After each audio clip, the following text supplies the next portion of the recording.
you gonna stand back there like a weirdo? Okay.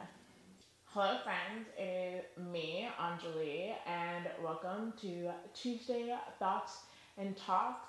I've been going through it. Okay, listen, actually, have I been going through, well, I've kind of been going through it. So basically, what had happened was my mom came in town, and I got my COVID shot the day she came in town, and that was just not great. It was really not great. And it threw off my entire routine, which when my routine is thrown off, it's very hard for me to get back on my routine. I'm good once I'm on my routine, but it's very hard for me to get back onto my routine. And pretty much after I was off my routine, my mental health just started to plummet because I was off my routine. That means that none of my work was getting done, and I was feeling like I was falling behind because I was. In all actuality, I was. And then I just started to question everything that I was doing and who I am and my entire existence in this real life and on this internet life. And I couldn't get myself to do anything. That's actually, thank you by the way, thank you for noticing my hair. That's actually why I ended up switching my hair up, was because one, everybody does it. Everybody switches their hair up when they're going through something. But two, I needed to get back to work, which meant that I needed to simplify my life a little bit so that I could get myself, so that I can eliminate the feeling of overwhelmingness and get myself back into the habit of doing things work-wise. So this is easy, it's simple. It was not easy and simple to do. It took me freaking 2 whole days to do this. And I actually hated it all the way up until, nobody told me this, like you're supposed to like dip the ends in water or anything. I never knew that. So I hated it all the way up until I dipped the ends in water, and then I let it out and I was like, okay, girl. Okay. If it wasn't midnight right now, we would be putting on a full face of makeup. Okay. So, yeah, that's where I've been. And that kind of plays into what I want to talk about today, which is mental health. Because I basically put out, I think I put out 2 posts that pretty much said that I was falling apart. Because I was. And it makes me, it's going to sound gross, it makes me kind of happy to know that I wasn't alone. Like, I'm so sorry if you're going through something. That's not great. I don't want anybody to be going through anything, but it makes me happy to know that I was not alone. Because while I was just lurking in the background. I was not actively posting, but I was still on Instagram, not liking, not commenting, just peeping at people's stuff because I needed to go incognito for a minute. And everybody was saying that they were going through it. I don't know if any of my astro babes can tell me something. I don't know if there was something in the stars and the cosmos, but everybody seemed to be going through it last week. And I don't know why, but we were all feeling very, very compelled to open up about it too. And I think actually Mental Health Week just passed, or maybe it's going on right now, so maybe that's why. Maybe honestly, like I'm not saying they're just trying to cash in on a bag, but I am saying like, you know, if you know it's a holiday and you're a content creator, you know to kind of plan your content, you know what I'm saying. So it just kind of felt like, and when I made my post, people underneath it were going underneath and saying things like, I've been feeling the same exact way, or mood, or, you know, whatever generation you're from, you were expelling your feelings out in the same way, in a mutual way that I was, in your own terminology. And it really hit me that, yo, we are still going through it. Because the world is opening back up, and part of me in my head was convinced that I would be okay because the world is starting to open back up. It's not fully open by all means, but like I got to go out and see a couple friends and eat out at dinner for the first time in, you know, a year and a half since all of this started. I have been, you know, doing things with Randy that I haven't been able to do and since all of this started. So it feels like the world is opening back up, but it almost feels like we are all sinking back into that forbidden place. And I don't really know why. I know that, on top of my routine being messed up and whatnot, I also had to break up with my therapist, which my therapist has helped me through a large portion of my journey. When I first realized that I was in a position where I could get help and I needed to get help, I reached out and I immediately was paired with this therapist, and it was perfect because it was exactly what I needed and it was the kind of encouragement that I needed. But I realize now where I'm at now in my journey, and as I'm trying to convey that to my therapist, it doesn't seem like we're matching up anymore. It's kind of like, there's certain relationships that start off really, really well, but then at some point you grow apart. And that's really what's happening between me and my therapist, is my therapist is just not meant for this next chapter of my journey. And to be honest, it's a thing that I've come to terms with and I'm fine with. It just doesn't make it great. Because now I am free balling, like I'm just doing things. And like I said, I don't really respond well to changes or disruptions in my routine. And this has kind of thrown like a wrench in my process and my system, and things are changing and I'm just like not adjusting well to that. So, that's just like a sidebar piece of advice. If you feel like you and your therapist just aren't getting along, like the thing is, my therapist is being really encouraging, and that's probably exactly why we're not getting along. Is because I needed somebody to encourage me, but she taught me how to encourage myself. So now I don't need that. Now I need somebody that will help me on this next chapter of my life, which she just seems to not be able to do. And that's fine. I also pay this woman. This woman isn't my friend. So, like, any sort of closeness that I feel is important, and it definitely should be, looked at and respected, but also she's not my friend. At the end of the day, it's still a transaction. And if I'm going to be putting my money towards it, I need to be putting my money towards something that will help me. So I thought sitting on the floor would be nice and cute, but I'm going to be honest, all 20 feet of my leg is not enjoying it. Could part of the reason why all of us feeling the way that we are feeling right now be because now there's a sudden change, now suddenly the world is opening up. There's also that uncertainty because the world is opening up. The CDC just announced that fully vaccinated people can go without masks everywhere pretty much, and yet there's so many people still that are unvaccinated who are going without masks. How do you know who's safe and how do you know who's not? There's that element of uncertainty with this hopefulness that all of this is ending at the same time, dangling in front of us. So all of us have gotten our shot. I'm assuming all of my followers are smart enough to get their shot. And yet, it's still not enough because there are so many people that are not getting their shot. And now the CDC just said, you can go without your mask. And they can't monitor who's vaccinated and who's not. I mean, in theory, they would be able to validate that with their cards, but not every person you walk by is like flashing their card. That's just not the way it is. So it's like we have this element of hopefulness, but also this element of just danger.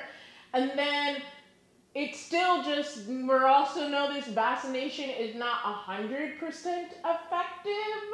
So much uncertainty. And then the economy at the same time.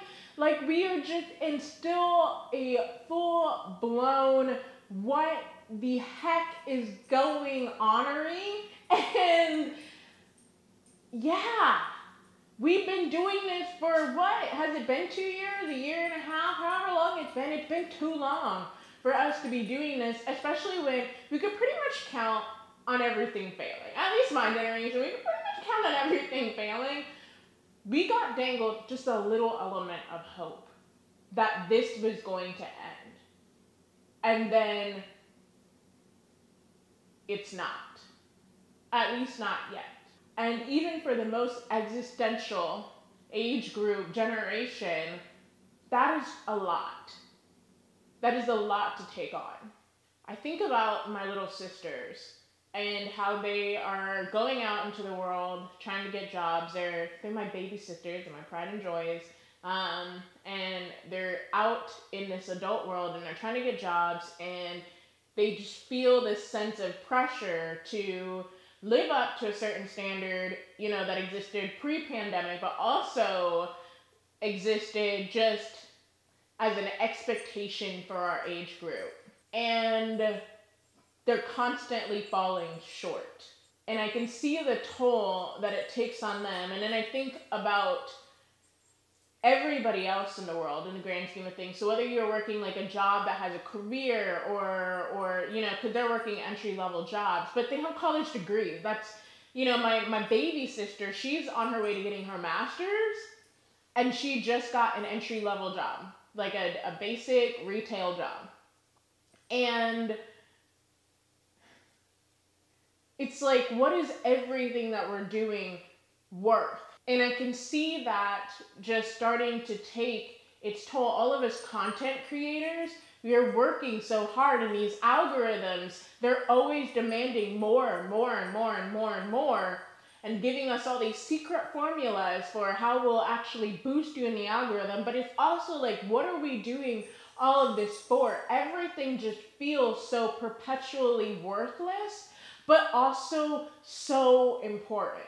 And I think about that, and I think about, where I fit into that too, because I am part of that. I am part of that feeling like I'm working so hard, but it's like, what is it for? I work so hard, but I see people who are lighter than me. I see people who are thinner than me, smaller than me. I see people who have been doing this for a shorter period of time. I see people younger than me because, I'm not old at all, but in the general spiel of like what's hot and what's not, there is a point where you just kind of become a little irrelevant.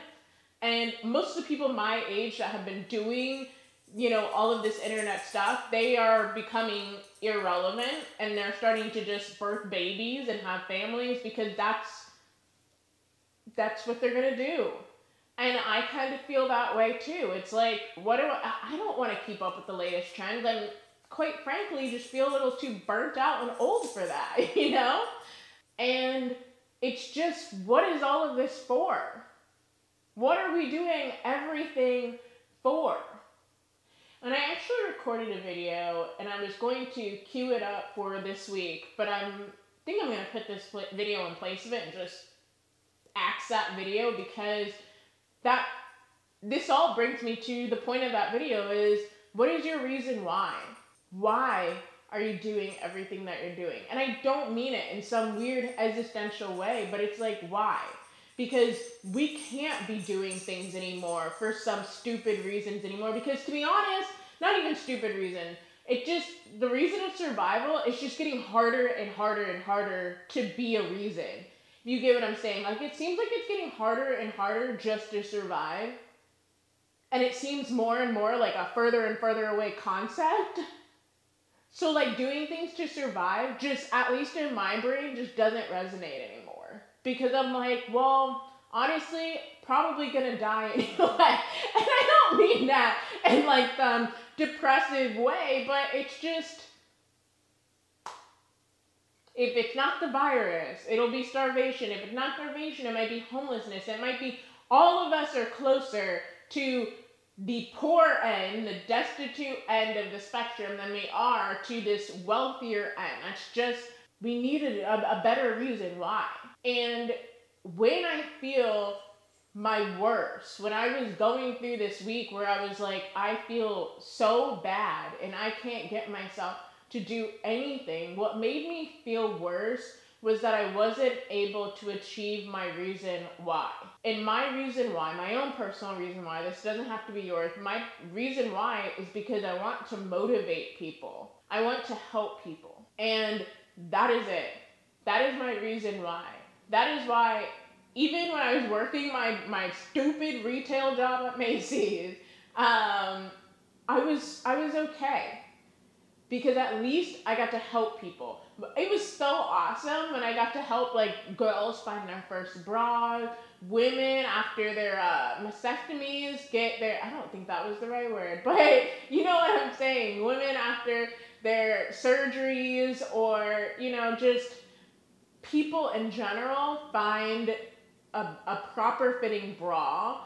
That was what did it for me. That's what made me happy. Those are the stories I remember. What I remember in my drag career is making people feel good. When people would come up to me and tell me their stories, and then tell me, how I play a part in their stories or in their journeys, and how that just fills me up with joy. Not because I got a big head or anything, but because I want people to feel good. I want people to feel inspired. I want people to see a light when they look at me, because I want them to go around, take that light then, and spread it themselves. I have like a little theory about like not a theory, but a visual about like we all have a little candle inside of us. All of us do. Some people it burns brighter than others, but you can always take that candle and you can light and refuel other people's fires. You can always do that. And I want to have a fire that burns so wildly and so wickedly that it's able to brighten up so many other people's candles. I want to be able to, that's what's important to me. I want to be able to spark a just feeling of I can go out and do it. So now I can encourage the next person to go out and do it, and then the next person, and the next person. I want people to go out after their dreams, go out after their reason why. And when I think about that, that motivates me again. That makes me go, okay, I'm going to hurry up and braid up this hair and get this done, because if my hair is done, then it makes it so much easier for me to focus on my why. And I know that sounds so crazy probably if you're a white person, but as a black person, I know you get what I'm saying. My hair has got to be done, okay? I don't care so much about my face, but my hair has got to be done. Now that my hair's done, I could take on the freaking world at this point. And that is why I love my adult job, because I don't do a lot with explicit work. I don't do a lot with anything raunchy, because most of the time I'm just like a companion. I just talk, or I just listen. I just provide a friend, a closeness.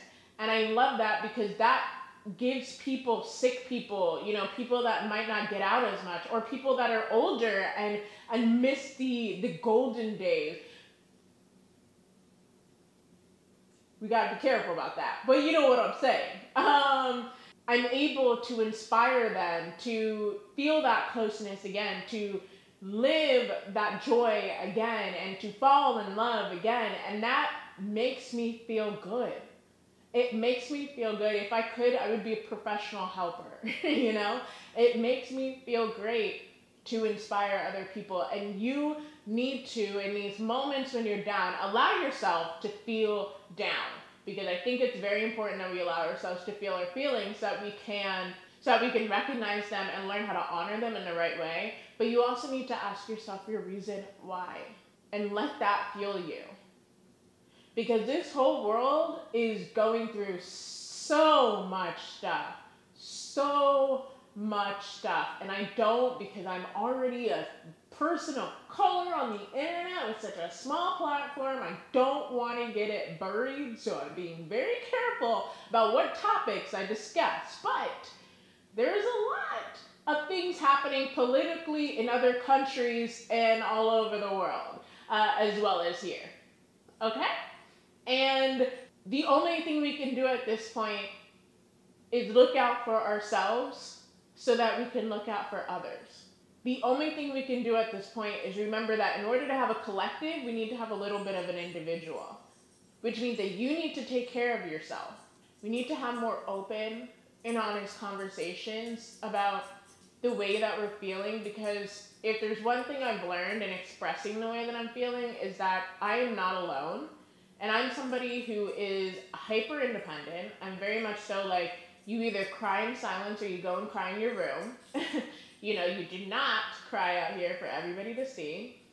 and certainly not loudly. And that has kept a very, very, very thick wall between me and other people. But in saying things like, hey guys, I'm struggling right now, or hey guys, life sucks, it's great. So many other people chime in and say, hey, my life sucks too. And it's nice because that means all of our lives get to suck together, and hopefully we can collectively crawl each other out of these sucky lives. Right, Red? Life is hard right now. It is so freaking hard right now. But it's so. We are so lucky that we get to do it. And we are so lucky that we get to do it with the internet and with the ability to connect with people all over the world. There is an element of community that had never existed before. And especially in all of these times, in all of these revolutions, in all of these, crumblings and fallings and dethronings and whatnot, it's nice to know that we can have community all over the world. But you have to take care of yourself. You have to prioritize yourself and your own mental health. And yeah, that whole week that I was just lurking in the shadows, I felt really bad. Like, I was honestly like, I might have to just quit because I feel so bad that I'm not posting. But honestly, I needed to take care of myself. And hopefully you'll see why. It's all going to show because I got my reason why back. I just really, really believe in us. And I believe in us getting through everything. I believe it's not easy, but I believe in us getting through everything. I truly hope that in whatever mental state you're in, that you're taking care of yourselves, and that you're remaining healthy and getting the help that you need. And that's all I have to say in this video. And thank you so, so much for... I swear, I don't ever claim to cry in every video, but it just freaking happens because I'm an emotional sack pot. But anyway, I'm just so grateful for... These boys are fighting. I am just so grateful that you all stick with me and that you follow me on my journey and on this journey. And I'm so grateful for everybody that has just stuck with me, because I've gone through a lot of changes and a lot of revolutions and a lot of realizations within myself and within what I want to do. And I feel happy and I feel at peace. It's just sometimes your girl gets knocked. Sometimes you get knocked, but I'll be okay. And so will you. And until next time, I absolutely love and adore you. Bye.